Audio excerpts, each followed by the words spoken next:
It's a few minutes after 6, and we're just about ready to get started.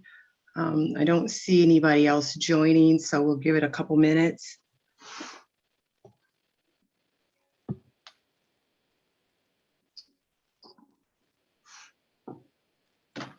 All right, we're going to start. We're going to start now. So welcome, everybody. Again, my name is Patricia Spitzley, and I work for the RACER Trust. And I want to welcome you to tonight's RACER Trust Public Information Meeting. So in a moment, I will introduce my colleagues and go over some of the information about how we're going to conduct the meeting, either online or by phone. But first, we welcome a message of greeting from Flint's Mayor, Sheldon Neely.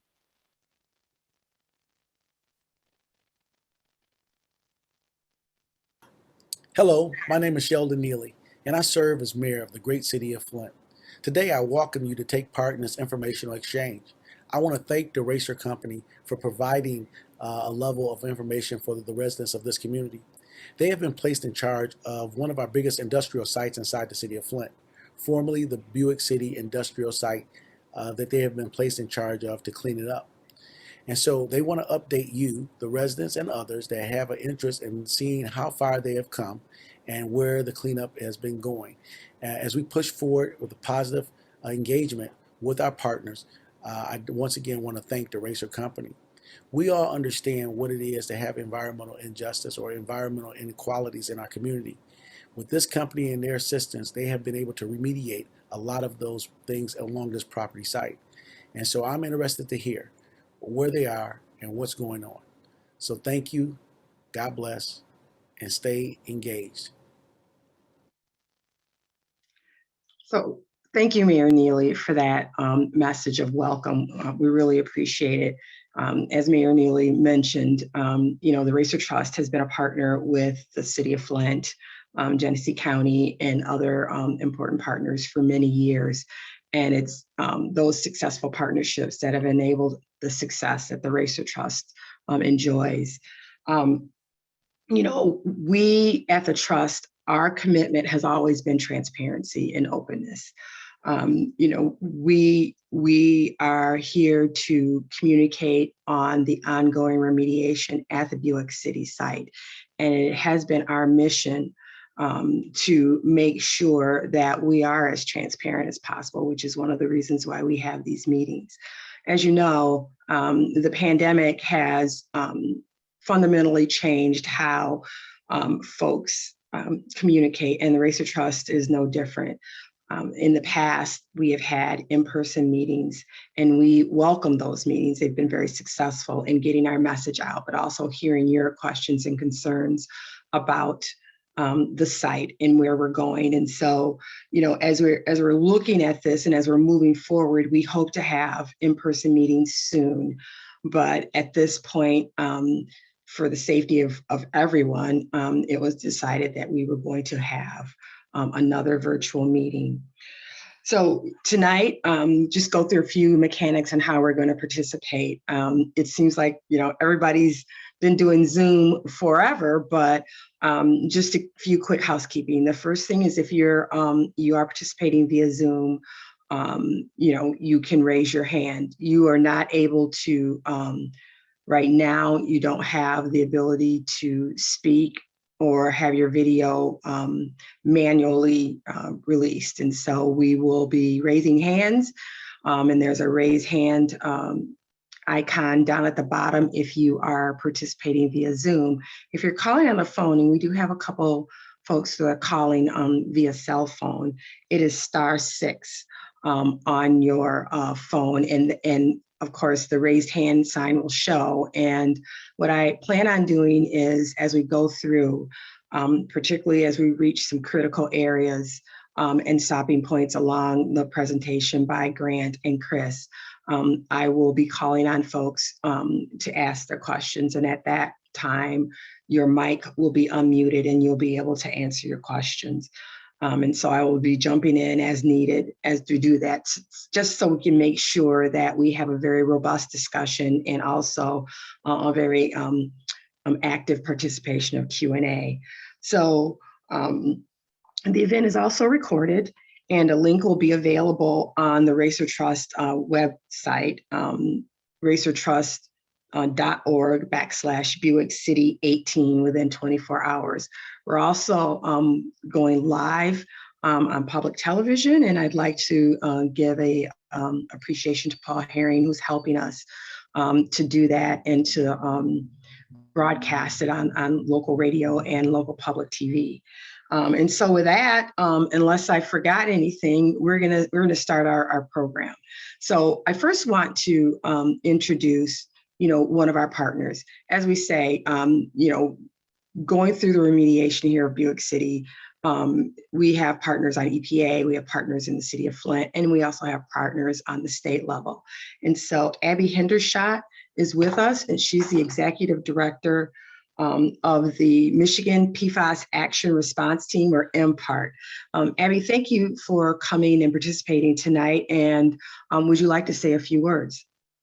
Thank you, Patricia. Yeah, thank you everybody for being here, for being part of this town hall, for hearing what the proactive work that RACER's been doing, not only for transparency, but also for cleanup and remediation, and for the ongoing work that it's going to take to address this PFAS issue at the Buick City Flint site. So we're happy to cooperate and be part of that collaborative nature. Part of our mission at the state level is to be a collaborative partner across all 7 agencies so that we can best effectively address the PFAS issues, both from a public health and from a resource damage issue.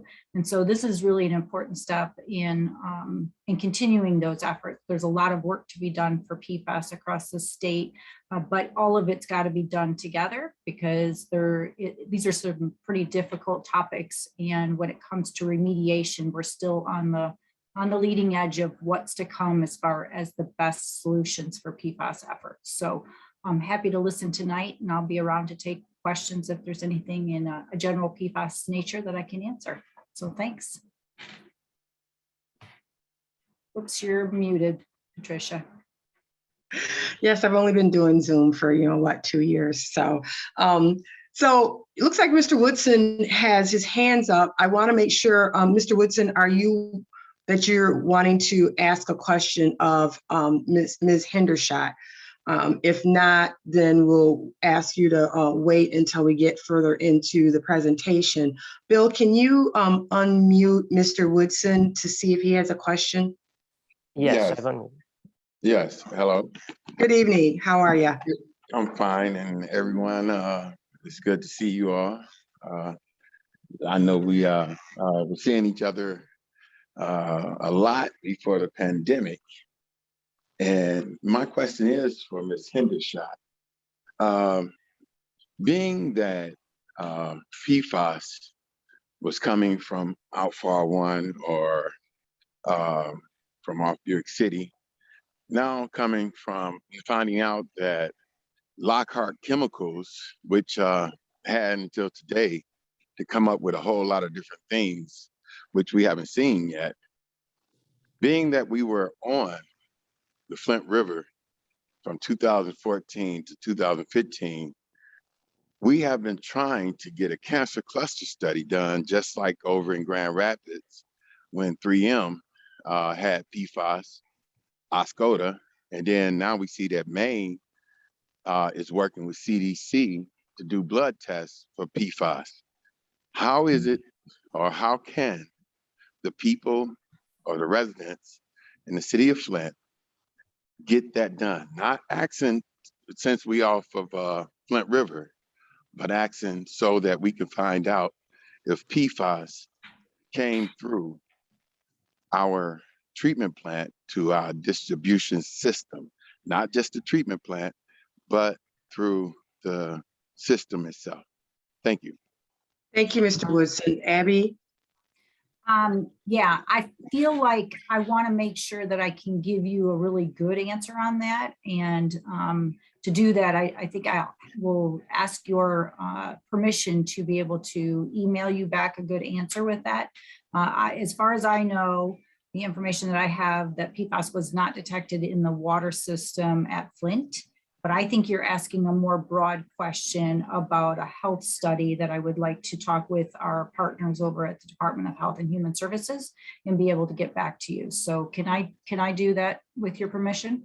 So Mr. Woodson, what we'll do is, because we do have your contact information, we will get your contact information and we'll get Abby's contact information and we will hook you guys up, because that is an important question, so that she can provide that information to you. Okay. All right, so moving on, and thank you for that, Mr. Woodson. It's a great question. So I would like to introduce Grant Trigger and Chris Peters. Grant is the cleanup manager for the state of Michigan for the Buick City site, and Chris Peters is from Arcadis, which is a national environmental engineering firm, and he serves as the project manager on the site, working with Grant. And so we're going to have those guys start the presentation again. As we go through, if there's something, raise your hand and I will kind of interject throughout to make sure we get your questions answered as we go through the presentation. So Grant, take it away. Thank you, Patricia. Bill, you'll be bringing up the slides. So we have a PowerPoint and there's 42 slides. So we're going to try to cover a lot of information, and it'll take a little bit of patience from everyone to try to do that. So that our pace may at times be a little rapid. If there's a question that pops up, as Patricia said, we're going to try during this format to try to take those questions along the way. I think that makes for more effective exchange. I also want to thank the mayor and Abby Hendershot for their collaboration with the trust. But I also want to give a shout out to Yvonne Lewis. She has been a constant source of good advice on community engagement and educating members of the community, and we appreciate that. If we begin with the slides, I'm going to start with some general background information for those of you who've heard some of our prior presentations, and I think this is about our 6th public information meeting. There may be a little bit of repetition here, but for those who may not have listened to some of the earlier ones, we're going to hit some basic information first. This slide shows the Buick City site. The dark lines are the total boundary of the property that we're engaged with. That was in excess of 400 acres. We currently own 354, and we're still engaged in seeking users for that remaining property. As a footnote on this exhibit, east is up. Normally with maps, you have north up, and you'll notice in the upper right-hand corner of this exhibit, the arrow goes to the left, that shows north. So for orientation purposes, just be appreciative of that, because most of our slides will have the same view. Also, from overall perspective, the site's 2 miles long. As I mentioned, total over 400 acres. And what this slide introduces in the orange areas are areas where we have found oil contaminated soils or groundwater. And that, when we first took over the site, was our major issue. If you move to the next slide, please. We were also looking at a number of stormwater discharges to the Flint River. And Mr. Woodson referred to Outfall 1. That's in the far left up corner. That location is upgradient of the water intake for the city of Flint. We have reviewed the test taken by EPA in October of 2014, and there was no PFAS detected at that time in the influent or the water that went into the city's wastewater treatment system. Not wastewater, water treatment system. The other colors here illustrate different areas of the site that drain through different stormwater lines, and those become important. Why is that important to us? Because we're trying to identify potential for any contamination within the site that might get into those stormwater lines.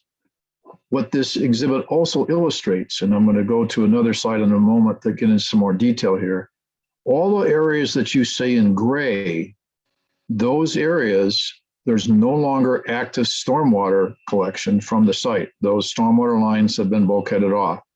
And the reason to do that is when we first got control of the site in 2011, it wasn't uncommon to have oily material reaching the river. We've essentially stopped all that. If you go to the next slide, please.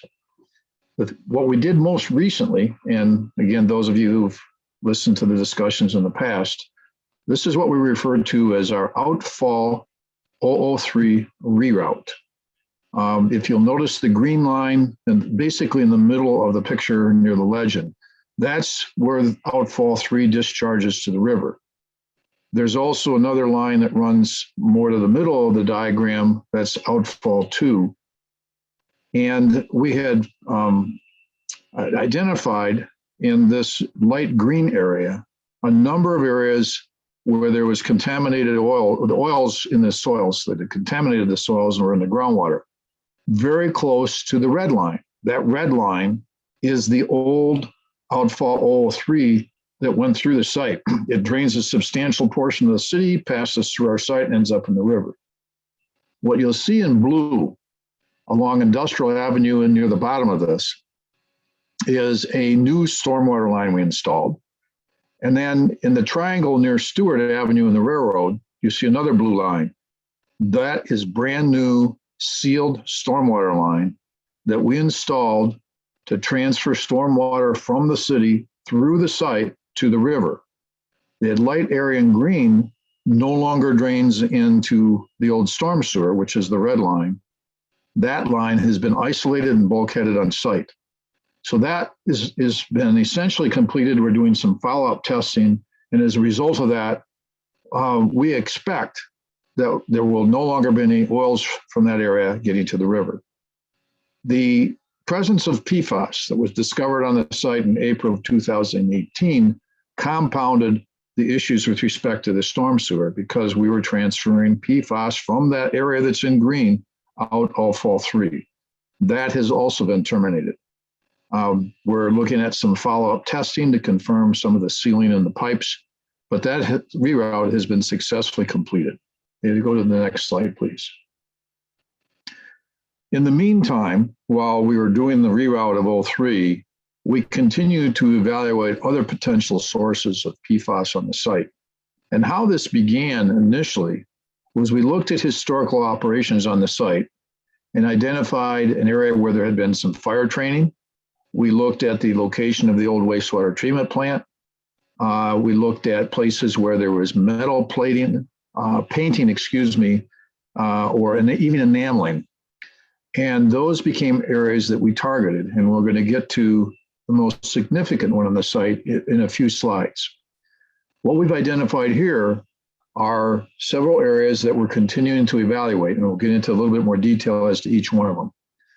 In the little triangle near the railroad and Stewart Avenue, that's the green square on the left, we call it the foam generation building. And if you followed PFAS issues at all, you know that in concentrated form, it'll foam. In addition, it was used in firefighting foam because it smothers fires. So we found an old picture of a building in this location that said foam generation building on it, which was probably designed to produce foam to fight fires because General Motors had many storage tanks on site that contain flammable liquids. We've done an investigation in that area, and we'll describe that in just a few minutes. Now let's go to what we refer to as the former Lagoon Area. That's, thank you for pointing that out, Bill. That's on the intersection of James P. Cole and Leith Street. There's a lagoon there. It's been there since we acquired the property in 2011. And we looked at that and came to the conclusion that there wasn't any value to us in keeping that lagoon out there, that we should look at a plan eventually to close that lagoon. Well, a little more than a year ago now, we entered an agreement with the state of Michigan, Department of Transportation, to accept excess soils from the current reconstruction of I-69 and 475 interchange. And those of you in the area understand the construction work that's going on there right now. We received on site, by the way, Chris Peters is involved with MDOT in sampling that roadway. So we've previously sampled those soils and they're clean soils. We wouldn't take soils on the site that had excessive amounts of PFAS in them, for example. So we're bringing those soils on site over 2 years. There's about 170,000 yards that came in this year. Starting roughly May of next year, there's another 100,000 yards or so of soil we expect to bring to the site. Well, that soil comes to the trust without cost. We're an available site to accept those soils. They're clean. So the theory is we could use those soils to fill in this lagoon. Now, the prudent thing to do when you're responsibly managing property is if you're going to look at something like this lagoon and you need to remove the water and so forth, you should test it in advance. So we did that. And because we have PFAS in other areas of the site, we did a comprehensive set of tests in March of 2021. This is a new development. And we found PFAS in the water in the lagoon, in sediment in the bottom of the lagoon, and soils around the lagoon. And interestingly, some in groundwater around the lagoon, but there's a number of locations we've drilled wells that are dry. Literally, we've drilled holes in the ground and there's no water in them. There's very, very tight clay there. We'll get to that in just a moment. Grant, we have a question. Sure. If we could unmute Mr. Woodson, Bill, so that he could ask his question, please. Mr. Woodson? Yes, just give me one moment. Oh, I'm sorry. Okay.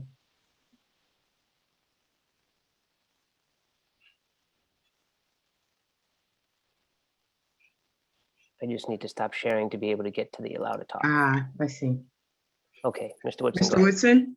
Yes, I just wanted to catch this part real quick where Mr. Trigger said that PFAS was tested in October by EPA of 2014. If I'm not mistaken, that was done through the water company at the time or land of someone because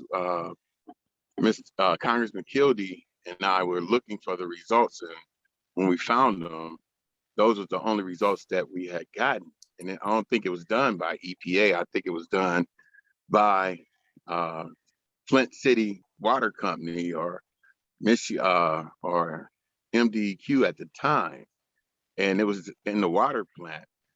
So I just want Mr. Trigger to, if he can find out for sure who had done the testing, because when we look at 2014, a lot of testing was manipulated, fraudulent, and everything else in 2014 while we was on that water.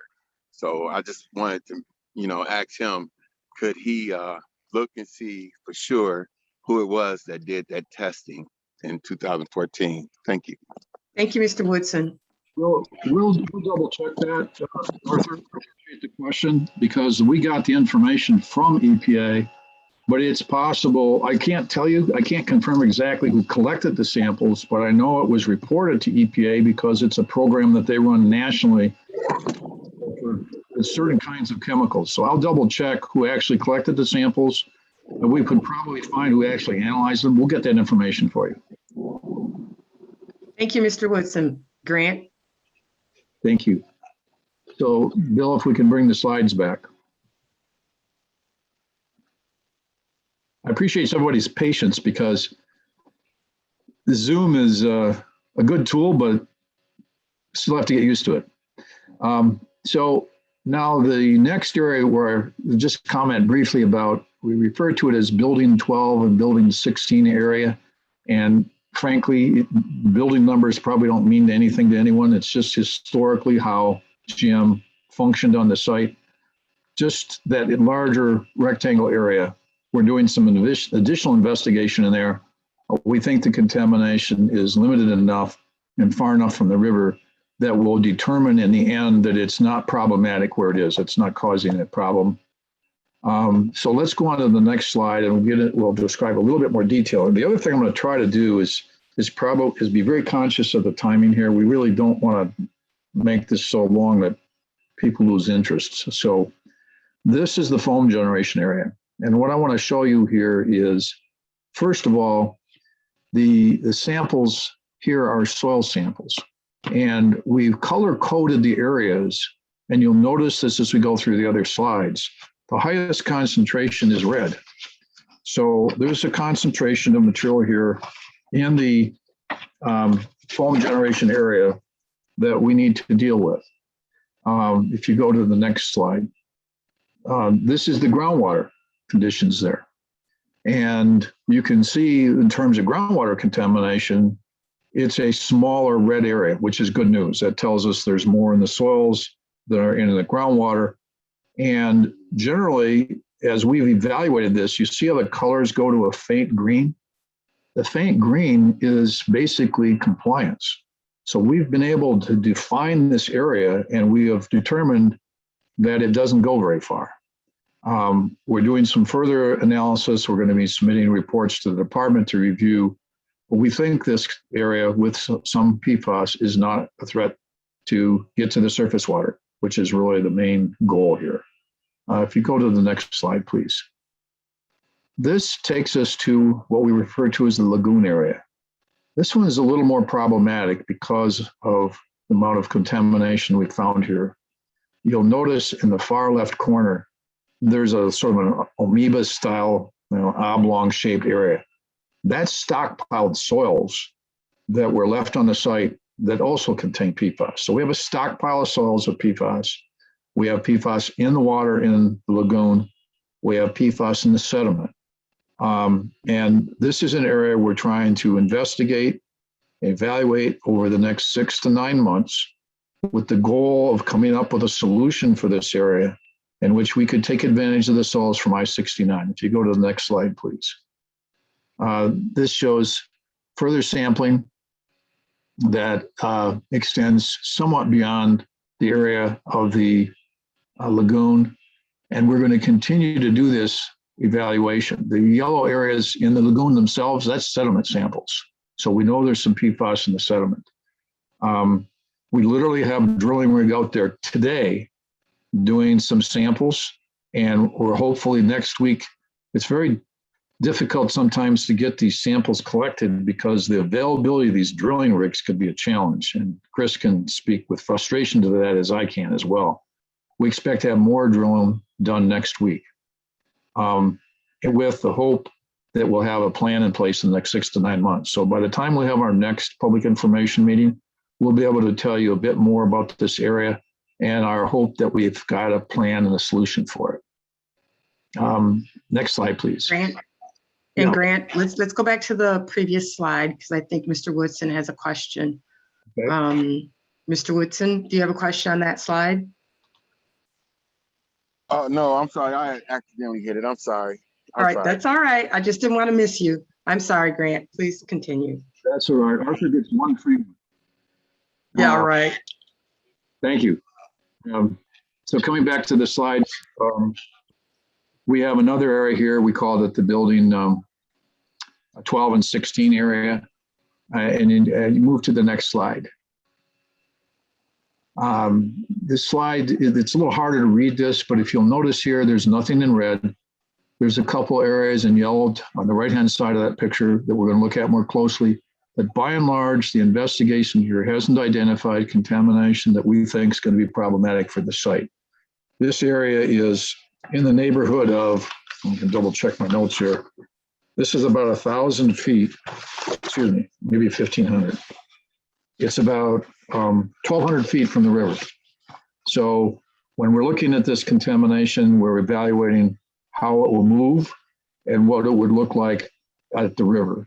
We don't think this is going to be a problem, but we haven't finished the analysis. We'll have more to tell you at our next update. Let's move on, please.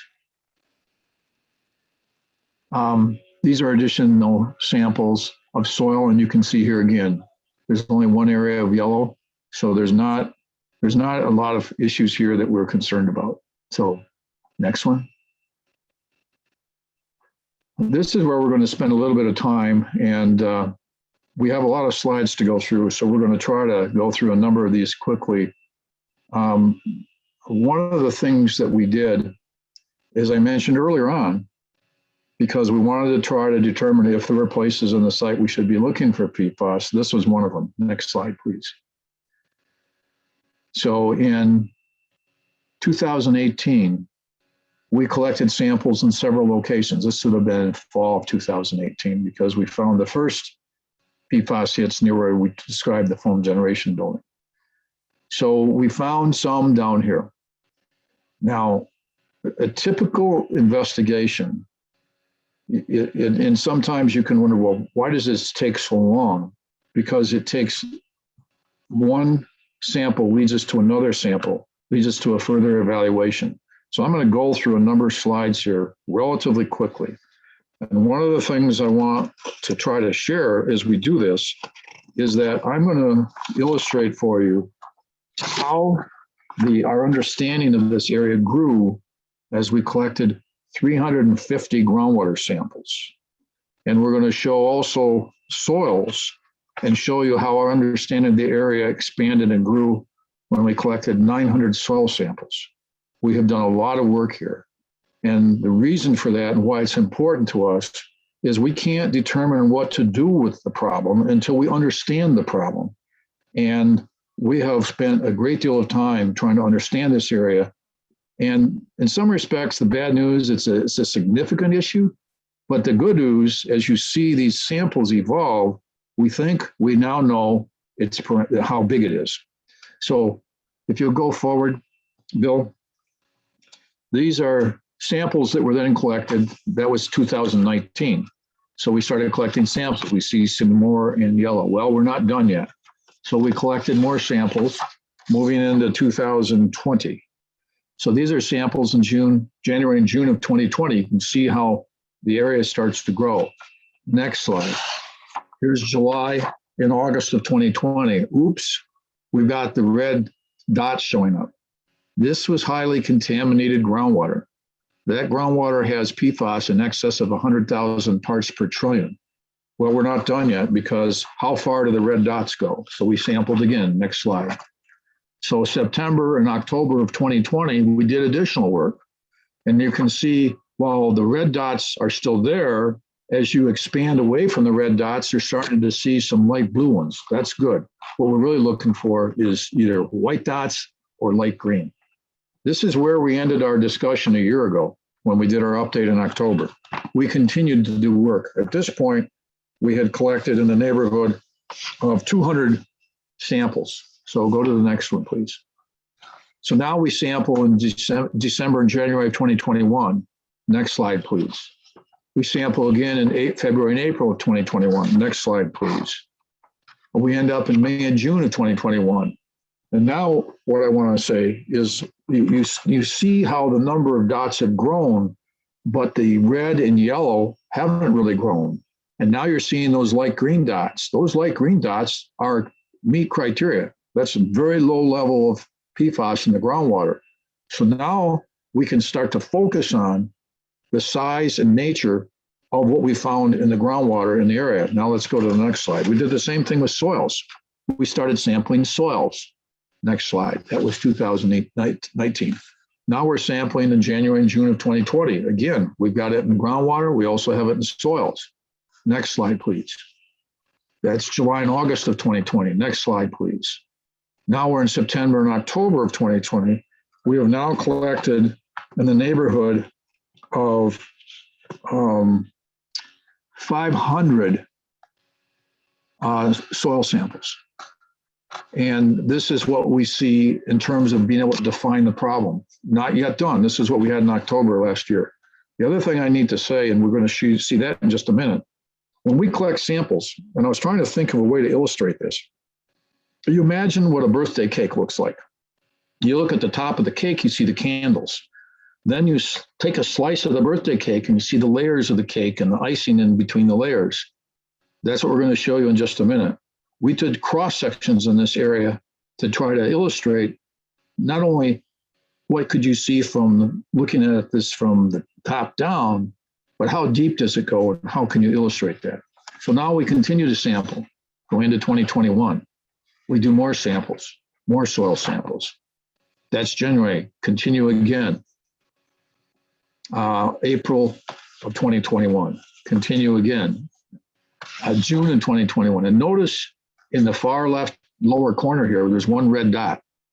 So as we continued this investigation, we found another area that elevated PFAS, and these are soils data. So that was June. Continue the next slide, please.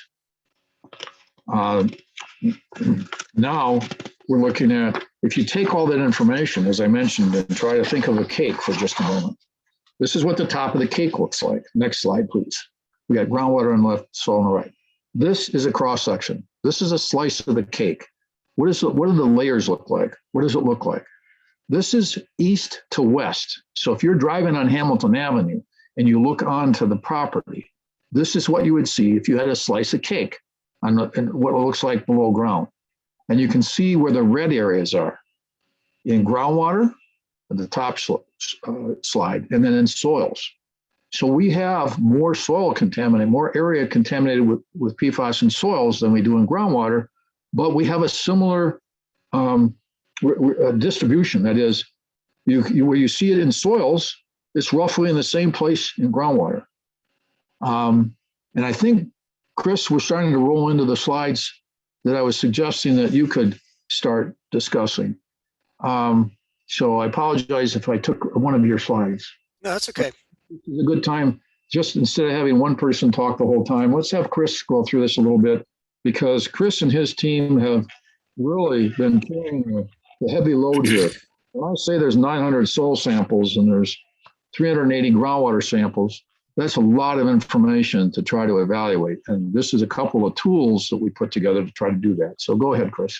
So Chris, before we transition over to you, Mr. Woodson has a question. So Bill, can we unmute Mr. Woodson so that he can ask the question? Back during a couple of meetings, one of the samples showed that the PFAS had leaked across the street over to Lear. Is that still the case? And if so, is this PFAS, is it airborne? Do we need to get checked, our blood tests, do any blood testing if it's airborne, or do we know if it can be airborne?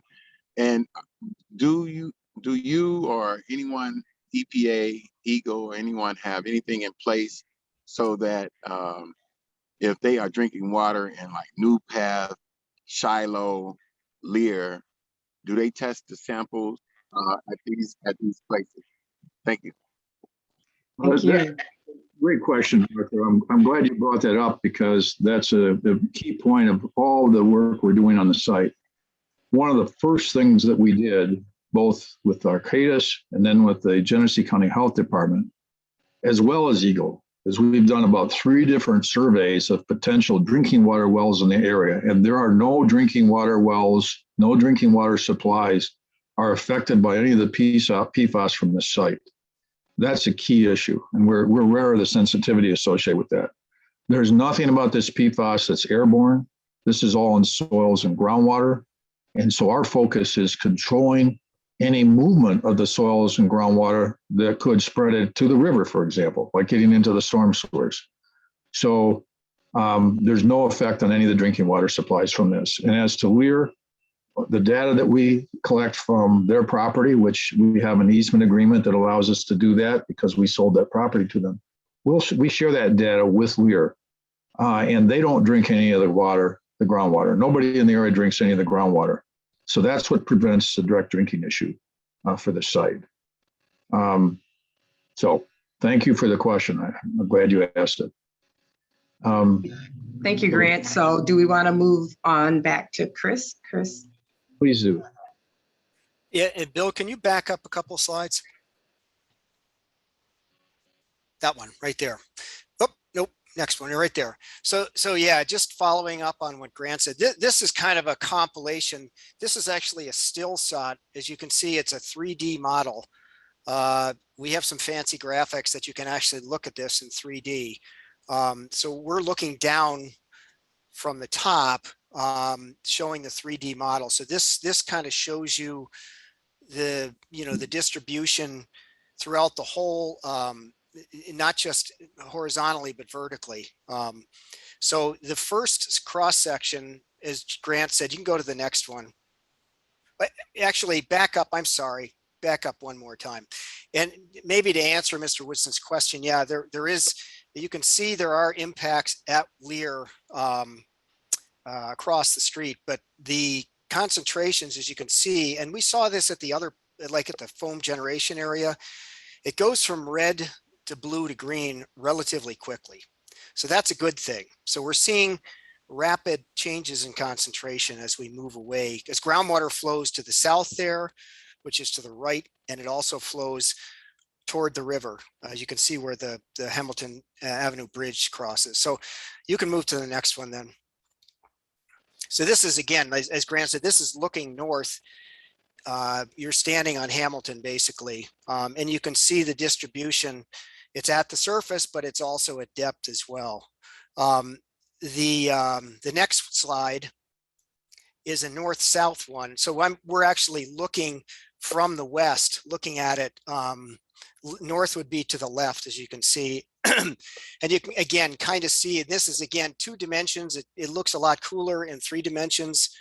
If we had the ability to do that, we could do it. But it kind of shows you it's not just a 2-dimensional problem. It's a 3-dimensional problem. So we have kind of globs of the fuchsia color there in the shallow, and then we have some in the deep. But again, as you move to the right, see how quickly it changes from red to blue to green.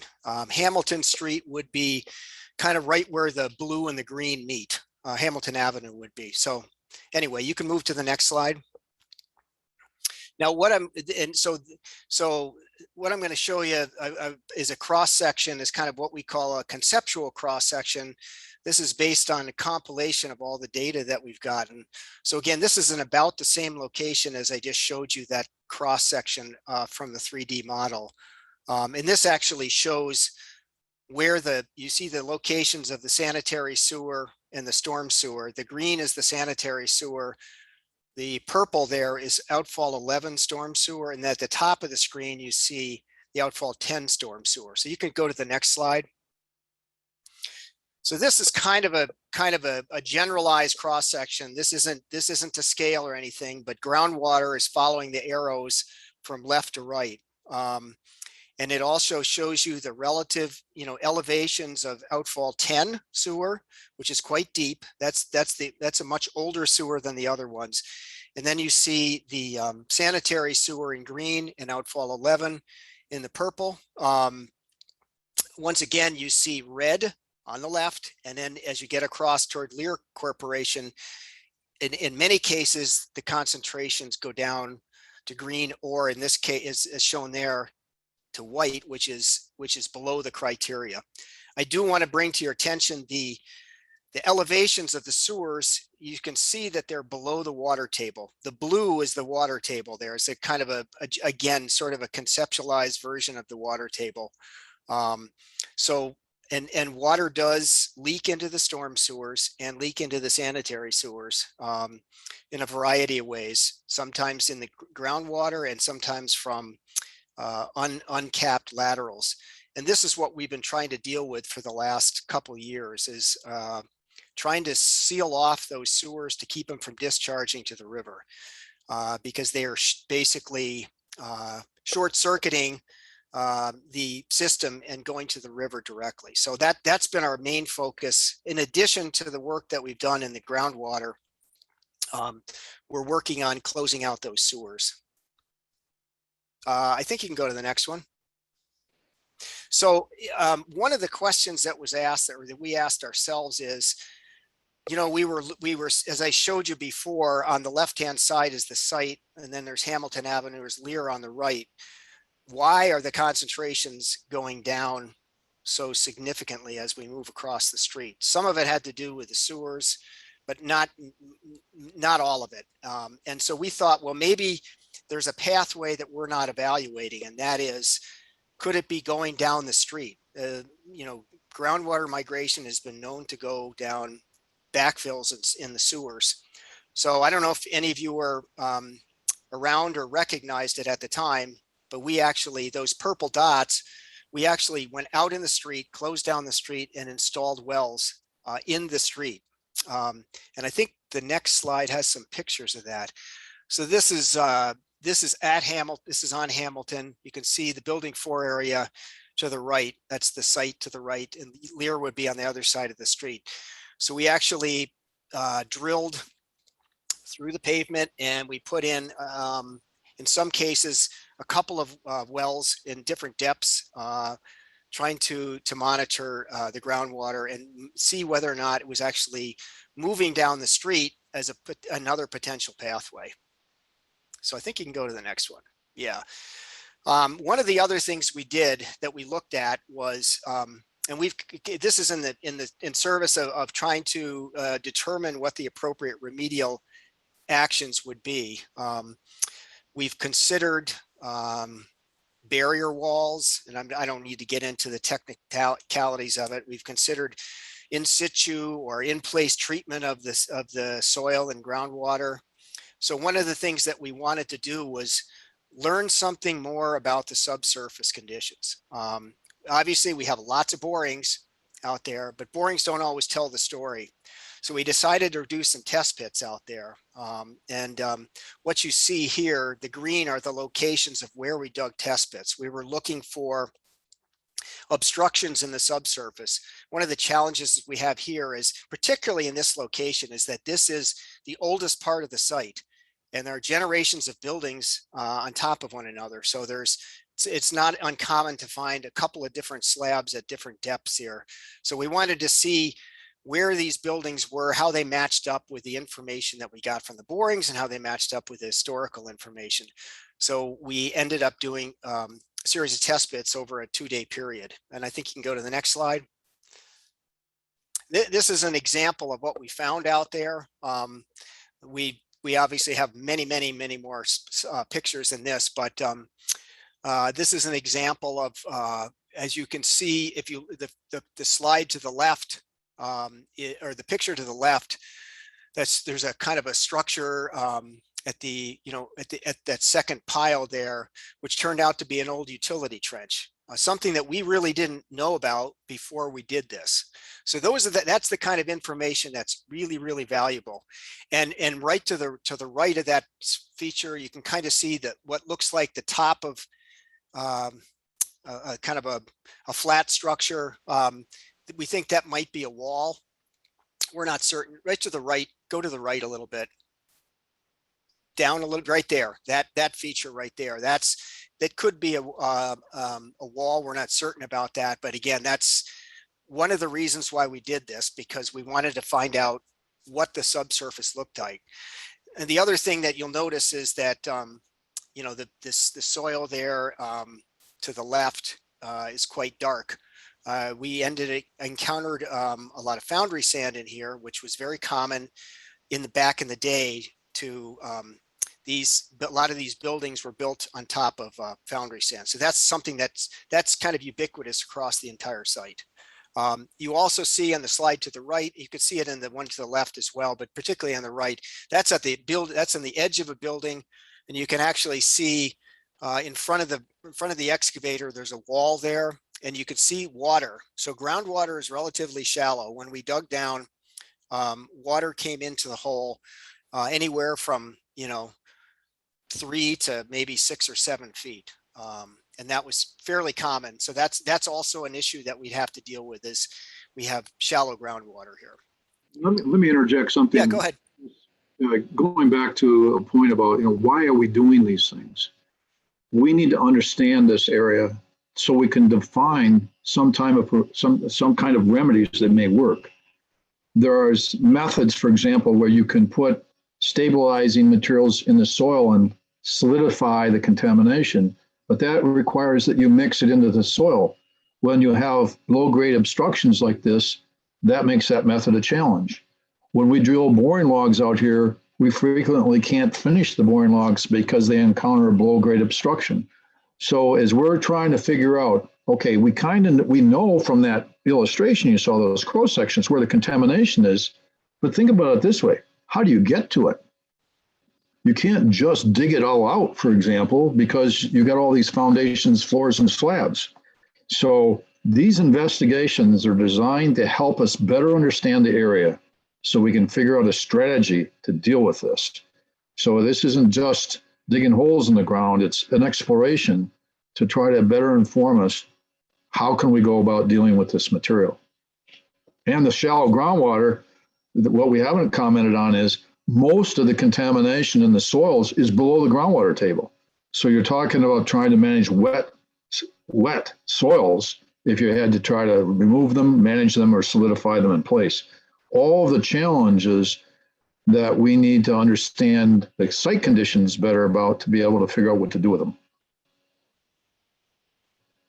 Yeah, and I guess the other thing is that I felt that the 2 days that we spent with the test pits was highly valuable. I mean, we did spend a lot of time, and there's the borings are obviously very valuable as well, but we never would have known about stuff like this had we not gone out there with test pits.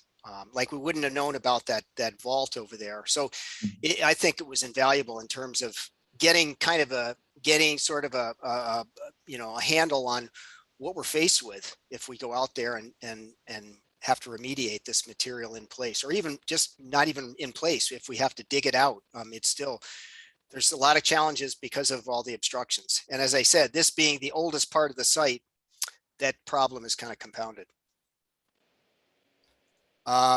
Yeah, next slide. So this is, I don't want to get into this too much because some of the words are, some of the stuff is pretty highly technical, but right now we're in the midst of developing a matrix of remedial technologies. And I'll briefly go through these. I don't want to spend a lot of time on them other than to say that we're working on that right now. Grant mentioned stabilization in place, which the idea being if you solidify the material or chemically stabilize it, it reduces the potential for the soil to leach PFAS away. We can, we do that by things like Portland cement, which encapsulates it, or there are different reagents that chemically fix it so that it doesn't leach. There's technologies that wash the soil and then treat the water. I mentioned earlier the idea of a containment wall around the contamination to keep it from moving off site. And then there are other issues or other technologies like treating it on site and disposing of it in a containment unit on site. This could be a vault or like a landfill liner or something.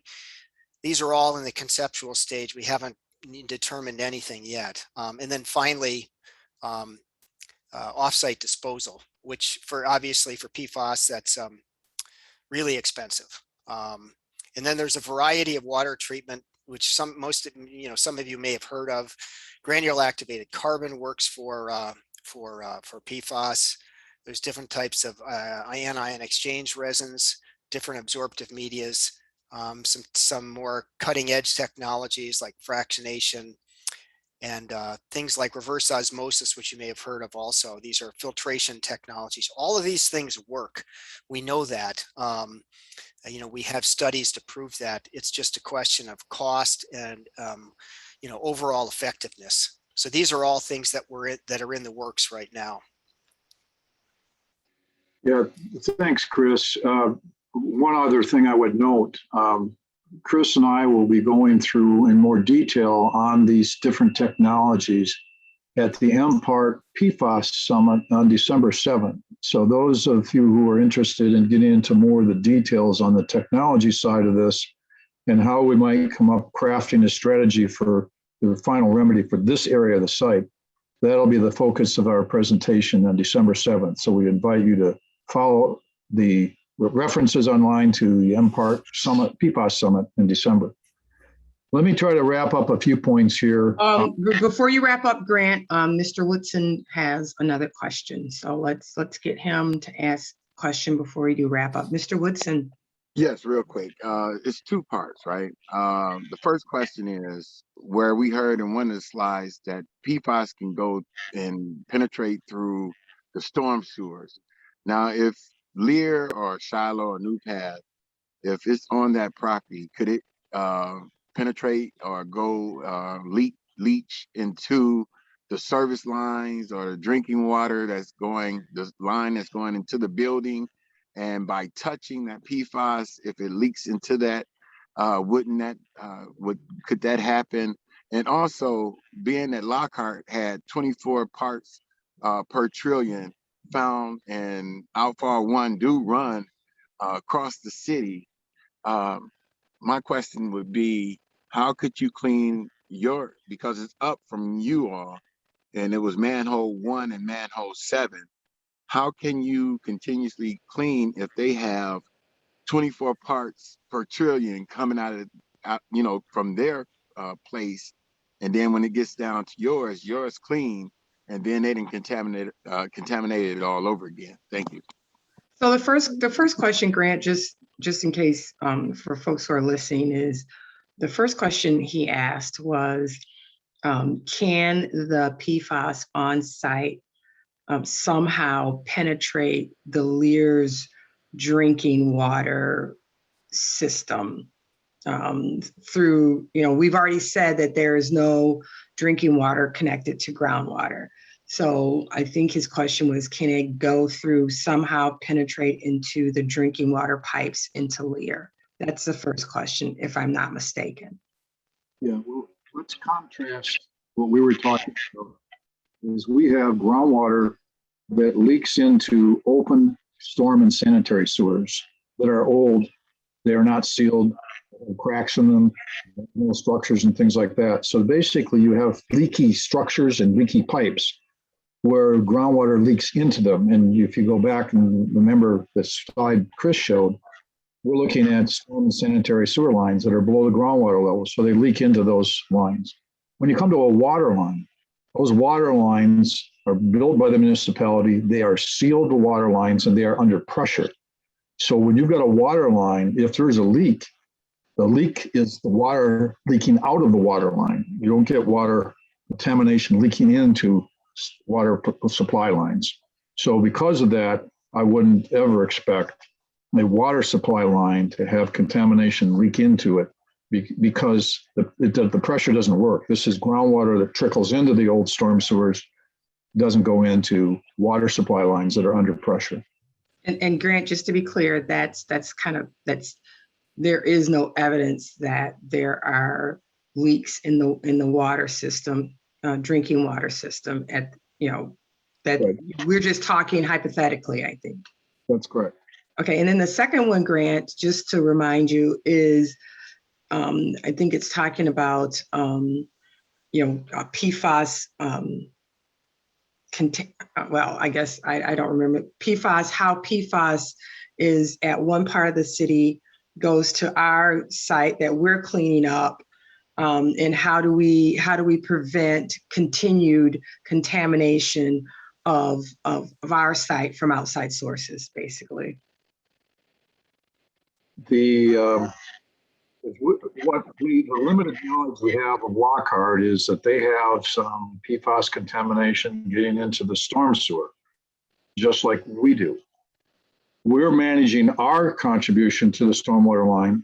Lockhart needs to manage theirs. It's a great question, Arthur, which is fundamentally when you have a lot of potential places where there's PFAS or sources of PFAS,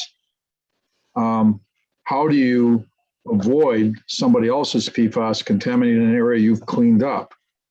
That's why you see the state of Michigan focusing on a broad effort to identify all of the PFAS problems so that they can all get addressed, because you don't fix the problem by removing one source.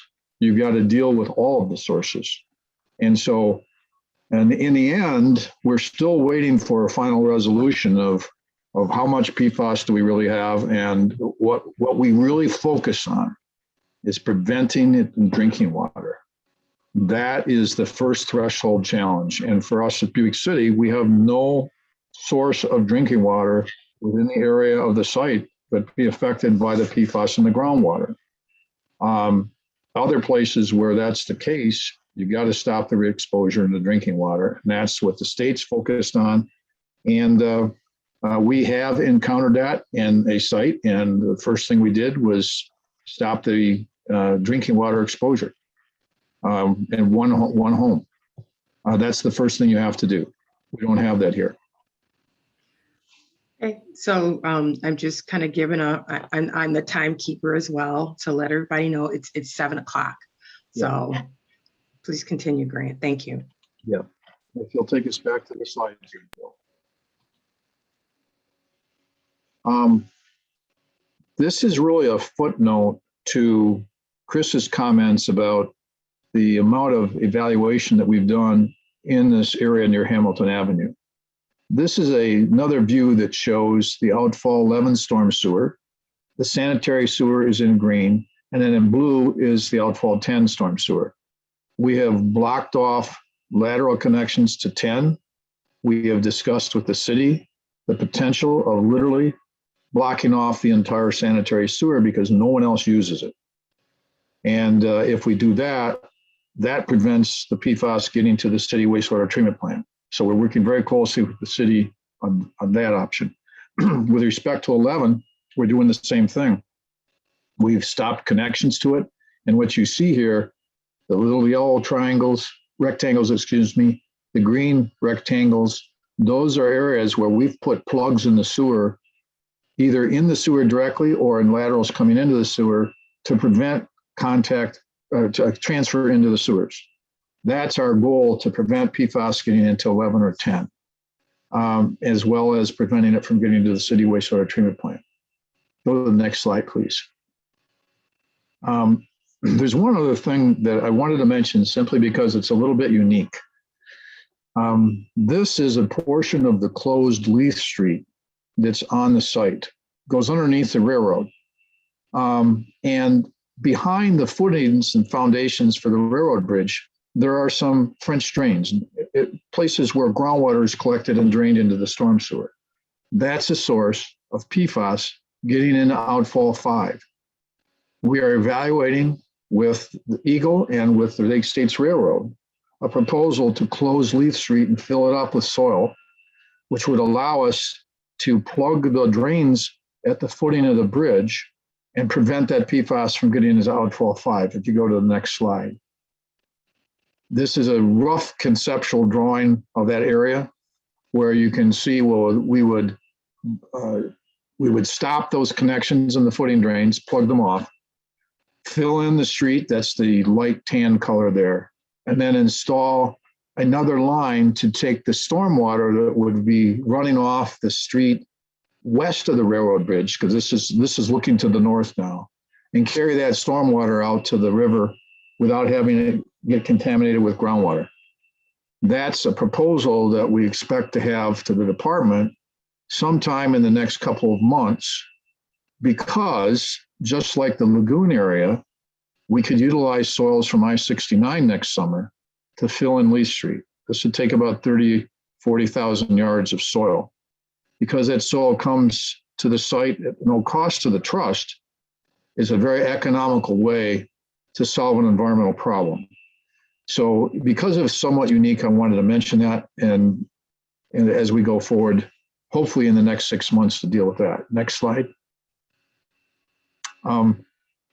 Here's just one I wanted to hit on, then I'll pass the baton back to Patricia in terms of where we are from a redevelopment perspective.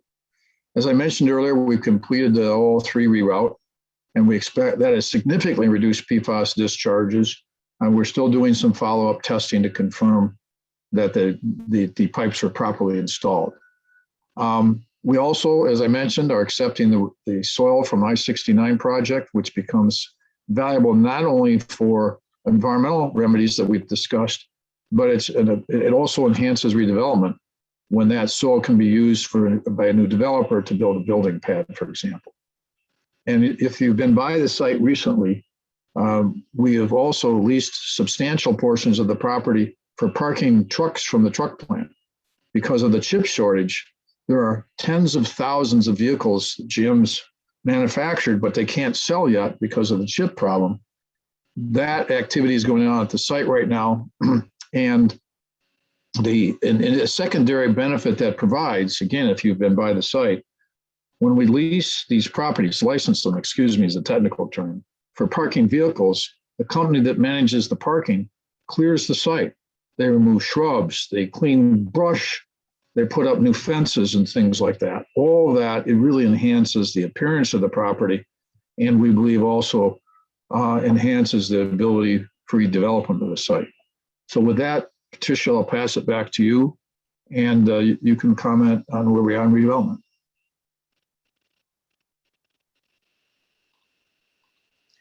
Thank you, Grant. You know, we continue to market the property and vet folks who are interested in purchasing the property. As we continue to say, you know, the RACER Trust is guided by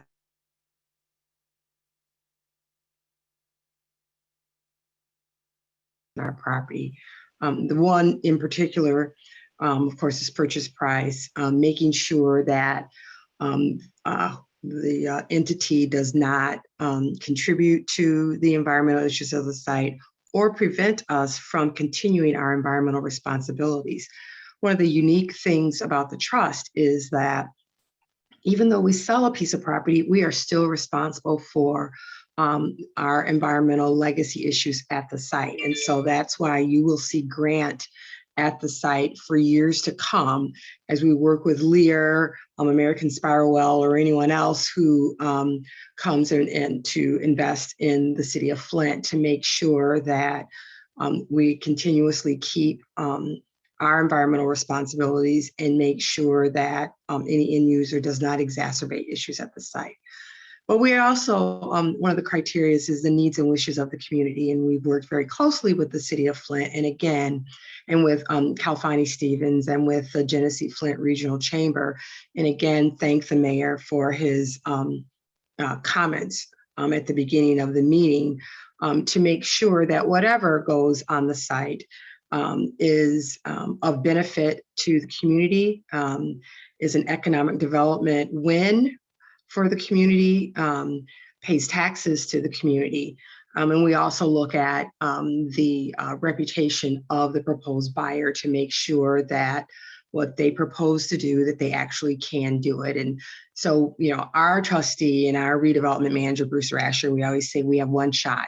And once we sell the piece of property, other than our legacy environmental, our responsibilities from a redevelopment side, we're done. And so we are careful in our due diligence. We're careful in our consultation with the city to make sure that whatever end use is there meets the criteria for the RACER Trust, but also meets the needs and wishes of the community. So that's generally how we market, and we will continue to market that way, working very closely with Grant and Chris and whatever end user there to make sure that we continue to fulfill our environmental remediation responsibilities. So as we finish here and we wrap up, Grant, Chris, are there any other things that you need to add to this presentation? The only thing I would offer at the end is we appreciate everybody's patience to work through the Zoom process. I believe our information meetings are much more effective when we're in the same room together, and it is our goal to return to that practice. But at the same time, we didn't want to leave all the work that we've done in the last year unreported, if you will. And so, and as a reminder, we continue to post on the website updates as we submit them to the state. We got a little bit behind in some of that earlier this year, but that's getting caught up. And as before, transparent, any questions that anybody has, we'll do our best to try to answer them, even if we don't have all the information. So we have another question from Mr. Woodson. And if anybody else on that's participating tonight have a question, please raise your hand. And there's a raise hand. Again, there's a raise hand icon if you're participating through Zoom. If you're participating on the phone, please *6 and your hand will raise and we'll call on you. Mr. Woodson. Yeah, real quick. I know when you first came, you all were doing cleanup for PCBs, and then we had the pandemic. Did you all complete that, or are you still working on that? Thank you. Thank you, Mr. Woodson. the bulk of PCB issues have been addressed. And in fact, one of the things about the Outfall 3 reroute I mentioned earlier is there are some of the LNAPL contamination. When I say LNAPL, I'm using a term of art. The oil contaminated soils and groundwater also contain the PCBs. So when we did that Outfall 3 reroute, we terminated any more possibility of not only oil, but the PCBs in that area getting to the river. We've had PCB contaminated soil removed, and we still keep an eye on that issue, Arthur. And that is when we do sampling and testing, we try to go back and confirm that we're not dealing with PCBs, but pretty much the PCB issues have been dealt with. And frankly, but for the discovery of PFAS, we'd probably be on the final stages of the remedies for the site. The PFAS has become a major challenge, and that's where we're focusing our attention on now, but we don't ignore any of the other issues that also have to be brought to closure on the site. So thank you. Yeah, Thank you, Grant. We have another person who wants to ask. I'm sorry. Patricia, that's okay. I just wanted to add to what Grant said, just a confirmation of that. And Grant's correct. We pretty much wrapped up the PCB issues. We regularly sample the Outfall 3 sewer for PCBs, and we haven't seen them in several years, probably 7 or 8 years, I think is the last time we saw even a small hit of it. It hasn't been around since then. So that was all I wanted to say. Oh, no problem. Sorry about that, Chris. That's right. So we have someone who's raised their hands, Mr. Michael Harris. Good evening, Mr. Harris. Yeah, good evening. Can you hear me? We can, thank you. Okay. So I guess one of my questions is that if we, do we have the ability to more or less cap that area with soil and turn it into a green space and still do the type of testing that you could, that you need to do for years to come? One of the potential advantages of the soil I mentioned that we're bringing off of I-69, we also several years ago brought soil off of 475 up to Saginaw, as well as DuPont Street. That's also been brought to the site because we can use it to cap the areas of the property. And there's a substantial portion. For example, I expect that we'll be able to cap and rebuild on top of the foam generation building area, because I don't think that contamination is going to move in a way that would be a problem. And if we have a development, we work very closely with the proposed development to try to determine whether they're going to put a building in a location that would interfere with future investigation work. We're trying to position the site so that doesn't happen. But by and large, if you build on the site and regrade it and put dirt on the site, we can still do borings through both. But we're trying to position the property so we don't run into that conflict. As to turn it into green space, the goal is, the trust goal is not to turn this into green space. The goal is to attract users who will invest and bring jobs and tax space to the community. Spiralwell, Lear. We've entertained other potential users in the last few years that for a variety of reasons didn't come. In fact, I'll mention one of them because I think it was known. Mahindra was seriously looking at this site, and the conditions associated with the pandemic really put their investment future on the site, and it killed it basically.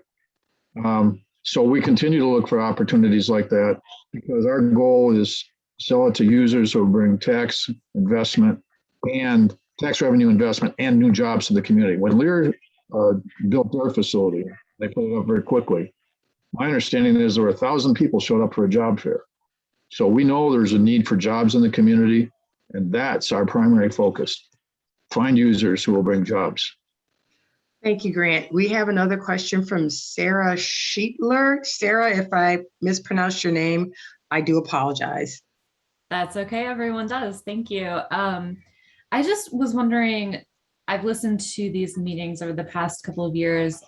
Has there been sediment testing in the river near the outfalls where you have detected PFAS to see if that's just been in the river surface water or if it has gotten into the environment deeper there? Thank you, Sarah. I can answer that in part. The state of Michigan has done some water surveys in various areas of the state that includes surface water samples. I don't know if they've sampled sediments. Excuse me. We haven't sampled sediments in the river for PFAS. We're trying to keep it from getting there. It's been our focus, but we haven't sampled the sediments. Looks like Abby has turned on her camera. Abby, do you have something to add to that?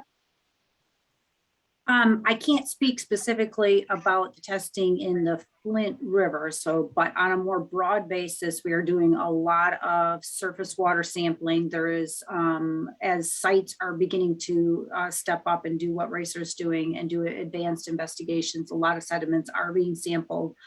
What we do see is the surface water itself doesn't seem to have high concentrations, but we do see higher concentrations in some of the sediments.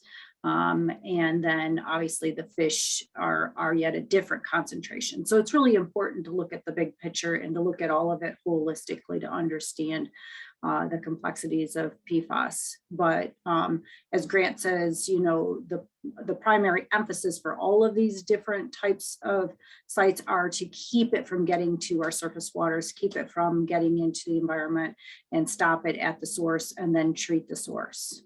So hopefully that answered the question. Thank you, Abby. Patricia, just one other quick Sure. thing regarding the sediment. Grant's correct. We haven't tested the sediment for PFAS. GM, though, back in 2006, did a sediment study on this reach of the river. This was pre-PFAS. So they tested a number of constituents, PCBs, metals and whatnot. So that was done, but that was no PFAS was done at the time. Yep. All right. So we've got a couple more minutes before we're going to sign off. So we can entertain a couple more questions if anyone has another question that they'd like to ask. Just again, raise your hand with the raise hand function, or *6 if you're calling from a mobile phone. All right. So we have first we'll have Sarah. And Sarah, you're going to have to pronounce your last name for me, or else I'll be up all night. So if you can give me your last name, and then we'll wrap up with Mr. Woodson. Sure, it's Scheitler. Scheitler.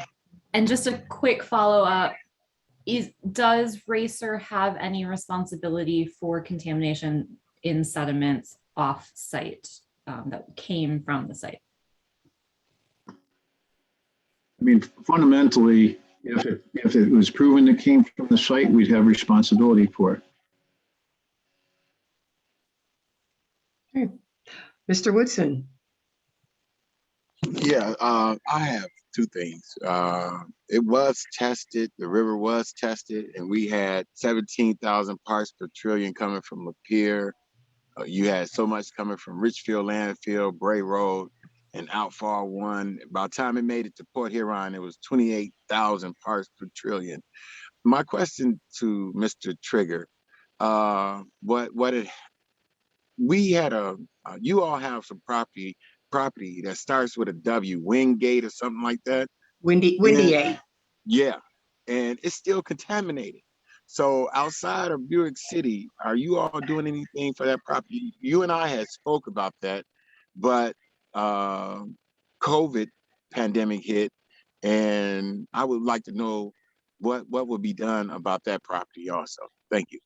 So Grant, can you give us a brief overview on the Windy 8 property if you can? If not, if we can contact Mr. Woodson offline to give him an update. Yeah, Dave Favreau actually has been leading the review of Windy 8, so-called Windy 8 Park. The parcels there were closed with cover because of historic lead contamination. And as far as I know, there hasn't been a need for any material investment there, that nothing the department has required of us. There are some maintenance obligations, and the property is being considered for reuse in the area. Any more detail than that, I don't have on it. So that's the best I could answer as to that site. Okay, well, we want to thank everybody for participating. Again, this is not our preferred method, but the circumstances as they are, this is the safest method. But we felt it was important to give an update on the activities that are happening at Buick City site.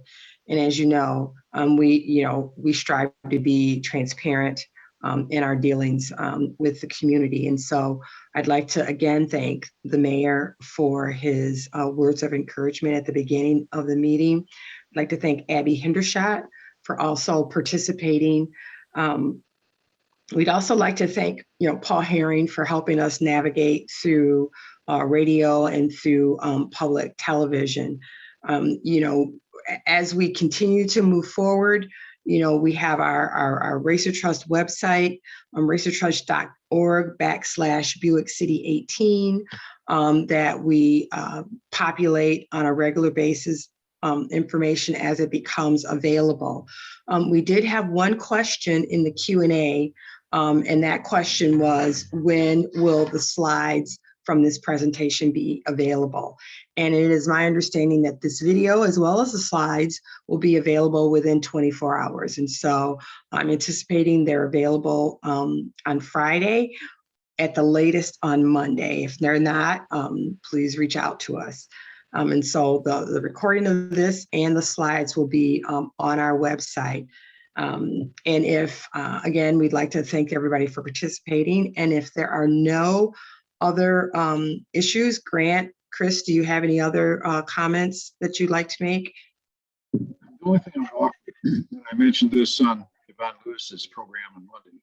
If there is an organization in the community, a group that is interested in more discussion, that we can make ourselves available for further review of the work we're doing.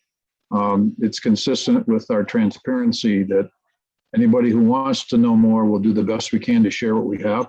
And keep an eye on the website that I'd anticipate sooner than October of 2022, we'll do another update. And hopefully probably midsummer because of some of the things we want to try to accomplish. We're also going to be preparing at the request of the department an 18-month look-ahead schedule. And when What department are you talking about, Grant? legal, Okay. that we'll have that posted once we've got that drafted and worked through with the department, so that if anybody can get an idea on where our next phase of work will be headed. Wonderful. All right. Well, with that, again, thanks everyone for participating. Have a great evening and stay safe. And we will consider this meeting closed. So good evening, everybody. Thank you.